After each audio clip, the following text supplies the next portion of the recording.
शिक्षा का आधार हमारे शिक्षक हैं और शिक्षकों की लंबे समय से जो मांग रही है उसे हमने बिहार कैबिनेट से पास करा करके और उनके स्थानांतरण नीति को सरल कर दिया है और स्थानांतरण पोर्टल के माध्यम से होंगे, उन्हें कहीं जाने की जरूरत नहीं है और वो अपना आवेदन जब पोर्टल पर करेंगे तो ऑटोमेटिक उनके ट्रांसफर हो जाएंगे। महिलाओं को उनके पंचायत के बगल के पंचायत में, पुरुषों को उनके ब्लॉक के बगल के ब्लॉक में ये स्थानांतरण करने की हमने योजना बनाई है और इसी नाते अब स्थानांतरण सरल होगा, पारदर्शी होगा और भ्रष्टाचार मुक्त होगा। इसीलिए बिहार के शिक्षकों के लिए बड़ी खबर है।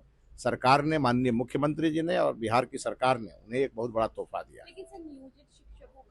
नियोजित शिक्षकों की नियमावली अलग है, जहां उनकी नियोजन इकाई है उन्हीं को अधिकार है उनके ट्रांसफर का और उसको लेकर के आगे हम उसको लेकर के एक गाइडलाइन भी जारी करेंगे। एनसीईआरटी है, जिस तरीके से एनसीईआरटी अपने नई कक्षा में 9th में वो जिस तरीके चुनाव आयोग की प्रशंसा की और कहा कि चुनावी प्रक्रिया में जिस तरीके से बच्चों को जानकारी देने, देखिए नई शिक्षा नीति बहुत ही प्रभावी है और नई शिक्षा नीति का पूरा आधार एनसीईआरटी है और एनसीईआरटी के हर पुस्तकें हम बिहार में लागू करने वाले हैं।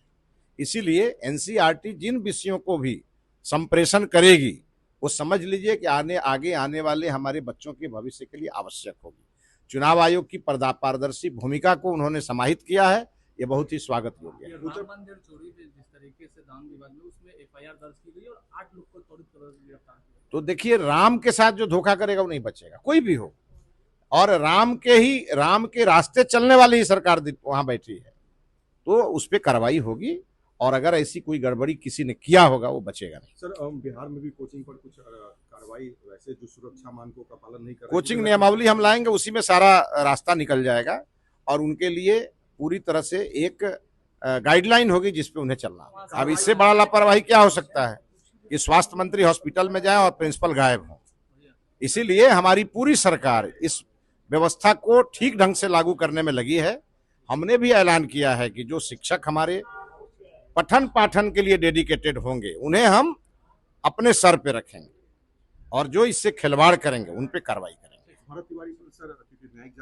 मैं बोल चुका हूं, मैंने प्रथम दिन ही हमने कहा यदि कोई गड़बड़ी हुई है तो सरकार जांच कराएगी। सरकार ने न्यायिक जांच की घोषणा की है, इसके लिए मैं माननीय मुख्यमंत्री जी का अभिनंदन करता हूं। सभी पुलिस कर्मियों को वहां से सस्पेंड किया गया, डीएसपी स्तर के अधिकारी सब हटाए गए। अब न्यायिक जांच में की प्रक्रिया शुरू हो गई है और उस पर सबको इंतजार करना चाहिए न्यायिक जांच की रिपोर्ट का। रिपोर्ट आएगी, सरकार कार्रवाई करेगी। देवी का 7 दिनों का अल्टीमेटम आवास खाली करने का।